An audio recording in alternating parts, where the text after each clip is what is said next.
Hello there, and welcome to round 3 of Pauper Premier League. For me, it's early in the morning, 4:55.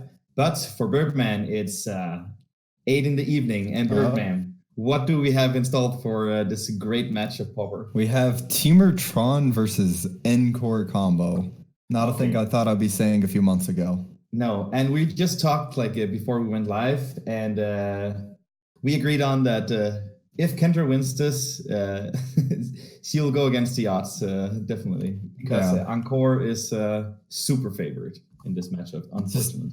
Very, very hard to interact with the combo with only sorcery speed. Yes. Have you played any of the decks?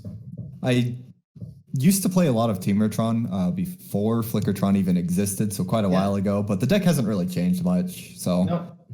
And then en-Kor is fairly new. I did play a lot of Tribe in the Blue-Black Delver days, but that was more traditional Tribe. The Priest Tribe list, I was the one who made that, and I played it for quite a while. Okay. Nice. So what do you think Kendra has to do to win this matchup?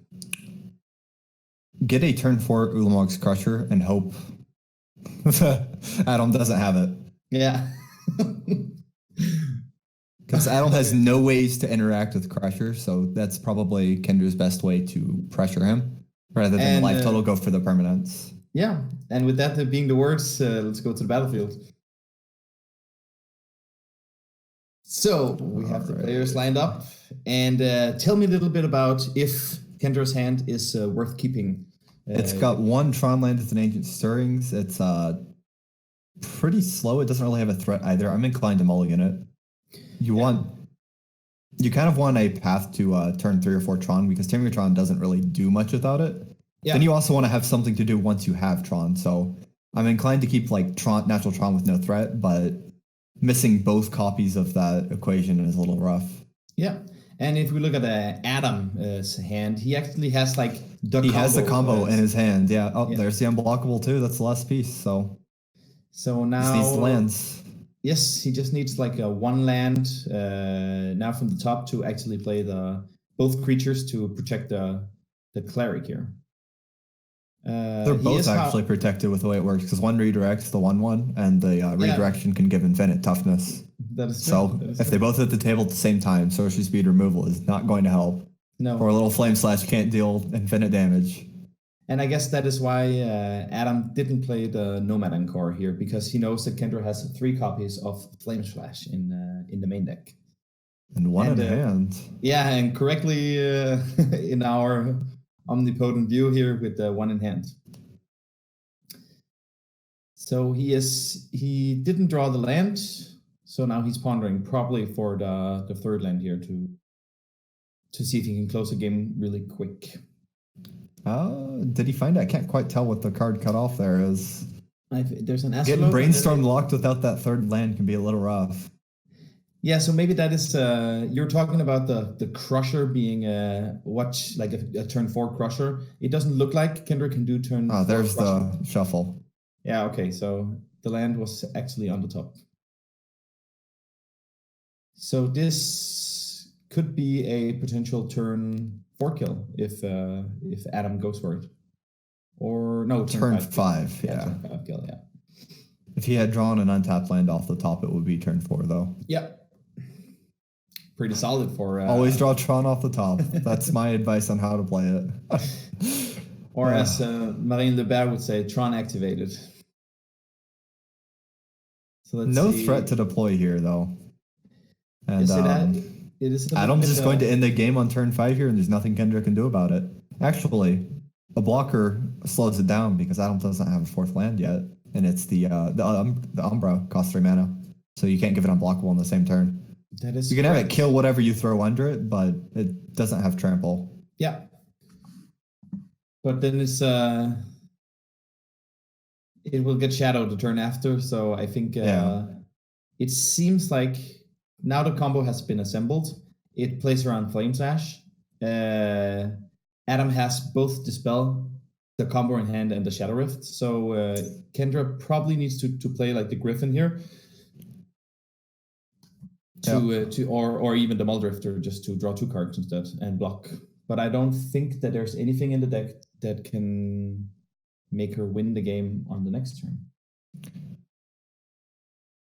I don't think so, no. Just no instant speed interaction here, no quicksand, no way to stop the combo once it's presented. But there was a Ulamog Crusher. So let's see, does he have mana? Oh, she's trying to sacrifice. Yeah, okay. Yeah, she's considering emerging the Wretched Gryff out just to see more cards. So if the game is about, like, she will die in 2 turns with the Shadow. So she's probably playing around that Protection. that Adam doesn't have the Shadow to give the creature Shadow. What is it called? I think she went ahead and deployed the Gryff to play around the Apostle's Blessing. Yeah, okay. So would you just in case that's your unblockable choice? Yeah. Would you have evoked the Mulldrifter to be able to cast a Crusher? You couldn't have. You have 7 mana after an evoke. Because we're staring at 10. Yeah, 10. Yeah. So not even a Crusher could be, even though she drew the Tron. She actually has a lot of mana on turn 4 here. But it's just 10 mana on turn 4 in a game of commons. And Adam is just ruthlessly attacking with the... Oh, he drew the Inside Out. I didn't even see it. I was like, he didn't play the Umbra. No, he just has the actual kill this turn. Yeah. So this seems like it's a game 1, and we're gonna... Compared to the last game that went to like time and then got prolonged, was a super fast game. Yeah, the en-Kor deck is definitely a pretty quick deck. Yeah, just goes for the throat when you have the combo.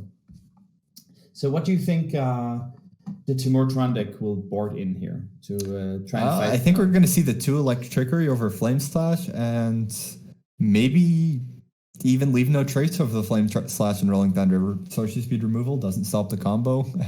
Leave No Trace is not exciting for a 2 of enchantment, but it might be better than Flame Slash. Yeah, it's a fun thing that Flame Slash is really not doing its thing. Sometimes it can be very good, but tonight it seems like it's just a bit. Actually, I think I'd bring in Relic over those Leave No Traces, just a cantrip. Yeah, okay, I can definitely. And from the en-Kor side, I have no idea. Give me a second to just break this down. Oh my goodness. It's the mighty Condescent with his pencil and just doing his thing. So I don't know if I sideboard at all. No. My main deck combo is all I want to assemble. My opponent can't really interact with it. I don't really see any ways to dig to it quicker. No, but I guess he has 4 Dispel main. So I guess okay. I cut those have to come out. I guess I'd cut the 4 Dispel. Not even all 4. Maybe just 1 for the Augur of Bolas because my opponent has Electrickery. Yeah. So I can see Augur of Bolas over Dispel, but overall, there's not a whole lot to do. Looks like he's going ahead and bringing in Deep Analysis, which I guess isn't bad. More cards is always good. Yeah, especially instead of the Dispel, since they don't really have that many targets. They have the Leave No Trace if Kendra decides to board it in, but it seems like it's still in the sideboard. You also said that it was kind of so the 2 Electrickery, you have 3 Dispels for the 2 Electrickery. Yeah. In this case. And the Apostle's Blessing. But as well as just the Treefolk Umbra to play around any removal because it deals damage with toughness, so it doesn't have to be vulnerable. Do you think when you don't board in the Hydroblast, you want to be able to counter crop rotation, but if you board in the Hydroblast, you are able to counter Rolling Thunder and a potential Flame Slash. So would you do a 3-1 split or 2-1 split instead of the 3 Dispels? I think I'd rather just hedge against the crop rotation simply because I don't really care about sorcery speed removal a whole lot, and the crop rotation finding Tron on the off chance that does line up very well, 1 of versus 2 of, but the off chance I just win the game if it does actually happen. Yeah. Because crop rotation being blown out is absolutely brutal. Yeah. So it is the Rolling Thunder is probably not that good in the matchup. No. But I guess if it's enough to kill you, it's probably not that best position anyways for the tribe player. I can definitely see that. So there's natural Tron. But it was through a mulligan from Kendra. Yeah. The first hand just got shipped away. I didn't even get to see what it was. I tried to look, but it went away too quickly. Yeah, you get those hands of Tron. Sometimes it's just like, oh yeah, no way. It was a one-lander with no stones, I think. So it wasn't really the best. And we have the pick whatever you want hand from Adam here and a bunch of cantrips. Yes. So what Kendra wants to do here is she has, as you said, natural Tron. So Tron activated on turn 3 and is probably going to play an assembler. Yep. But I think she would be extremely happy if there was I cannot remember. It's just too early in the morning to me to remember the cards. Crusher? No, one of the, let's just find the deck here. One of the either Expedition map or Prophetic Prism, sorry. The Prism, yeah. Yeah, so if she draws a Prism here, I think that's probably what she wants to do. Since she gets to use her mana and activate the 3 cards now in her hand. The deck definitely isn't shot in colored sources, though. I don't think that'll be too much of an issue, because there's 16 colored artifacts as well, just drawing into the lands that produce colors. Yes. Adam, however, is... Cantripping away. Yeah, I want to call him Condescend, because I have like some fear of playing against Condescend, and he's a super grinder. I definitely play against him all the time in leagues. Yeah. So I'm always like, oh, couldn't I just have played against random person in the challenge? So he still needs to find, like, he's just digging. So yeah, he's cantripping into more cantripping, so a lot of wheel spinning. There's the first piece. There is the first piece. The second piece, like, it's... there's a Shadow Rift there. Yeah. We're just going to see 4/4 every turn for a while. There's Tribe, which will get the job done with an Inside Out, so it's much closer. Or that Treefolk Umbra right there. Yes, there is still like a long way until... because the only color sources are tap lands. No Astrolabes shown up. Yeah, so what do you think he's going to put away here with the Brainstorm? Dispel and probably either the Island or the Terramorphic. Yeah. I'm leaning towards Island because I need white and green here. Yeah, so he's going to Terramorphic probably for white and then just pass the turn. Oh no, Ponder, sorry. Ponder. And while he is pondering up in a combo piece, Kendra is still like locked out of the 4 cards, but having the Rolling Thunder, she doesn't really need that many cards to actually pressure Adam's Light. And Self-Assembler is going to guarantee she has a play next turn as well. Yes. So now it's 8 damage. So this is actually like she is gonna kill Adam within the next. But Adam has the kill next turn through that Treefolk Umbra with enough mana to Shadow Rift.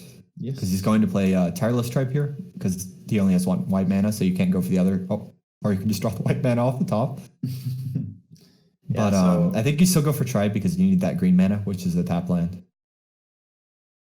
Yes, it seems like when he plays the Preordain here, he's going to go for your play, exactly, yeah. He's going to go for the Tribe, and it also plays around like a Flame Slash or something similar. So there's the Mana Rock. Yeah, it comes in a pretty awkward position because gaining 5 life with the Tribe being like the lethal card here, could actually be... life gain matters, but Kendra isn't able to. She doesn't have a land drop, and you have to use the artifact sacrifice to play your Fangren. So it's in a bit pretty awkward spot here. So let's see. There's Ancient Stirrings.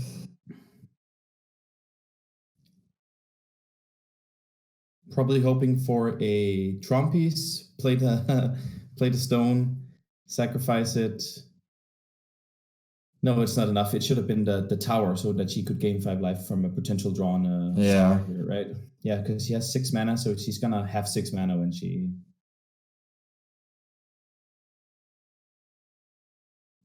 Yeah, so she's hoping that Adam doesn't have the... It's really all you can do in this position. Yeah. So it's a pretty heads-up play, having the Fangren Marauder. So if you draw a source that can play it next turn, you still have the stone that you can sacrifice. Yep. We're going to see Treefolk into unblockable and a bunch of cards at the bin. Yes. So Treefolk Umbra, another Modern Horizon card that I don't. Is it printed in anything else but Modern Horizon? I think it's brand new in Modern Horizons. I have never heard of it before. The deck recently shown up, so if it did get a previous printing, I didn't know. So that was a quick game, and it. The Tribe deck is very, very quick. It's especially versus Tron when there's just no interaction to be had. Both players are kind of doing their own thing, and both decks are fairly quick. Yeah.